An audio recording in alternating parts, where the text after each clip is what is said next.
की रक्षा करी पापी कंस पछार। अथ श्री 19वां अध्याय दावानल पान लीला।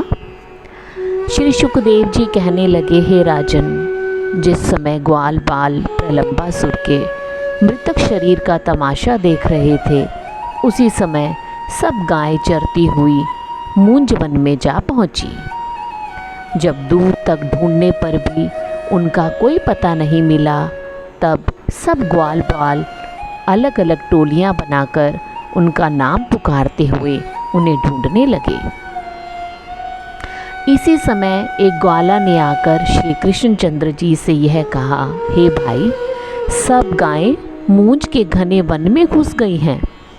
सब ग्वाल बाल उन्हें ढूंढते हुए इधर उधर भटक रहे हैं। यह सुनकर श्री कृष्णचंद्र जी ने कदम्ब के वृक्ष पर चढ़कर ऐसुरी बांसुरी बजाई कि सब गायें मूंज के वन से निकलकर कृष्ण की ओर भागती हुई चली आई। उसी समय कंस का भेजा हुआ दावानल नाम का असुर कृष्ण को मारने के लिए उसी वन में आ पहुंचा। वन में चारों ओर से आग लगा दी। जिस समय गायों और ग्वाल बालों का शरीर उस अग्नि की लपेटों से जलने लगा, उस समय उन्होंने श्री कृष्ण और बलराम को पुकारते हुए कहा, हे दुखहारी प्रभु, हम लोग इस अग्नि में जले जा रहे हैं, अतः आप हमारे प्राणों की रक्षा करो। हे श्याम सुंदर, इस समय आपके अतिरिक्त अन्य कोई हमारा रक्षक नहीं है। हे परीक्षित, उस समय ग्वाल बालों और गायों की ऐसी दशा देखकर श्री कृष्ण ने बलराम से कहा, हे भैया, हमारे सिवाय इनका और कौन रक्षक है। बलराम ने यह कहकर वे ग्वाल बालों को पुकारते हुए बोले, हे भाइयों, तुम लोग अपनी अपनी आंखें बंद कर लो तो इस अग्नि से बच पाओगे।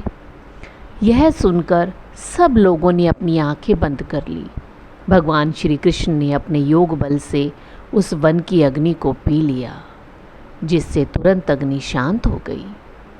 दावानल उसी अग्नि में जलकर भस्म हो गया और सब ग्वाल बाल अपनी गायें सहित बंद आंखें किए हुए ज्यों के त्यों वहाँ से निकलकर भांडीर वन के पास आ पहुँचे। उस समय कृष्ण ने उन्हें आंखें खोल लेने के लिए कहा।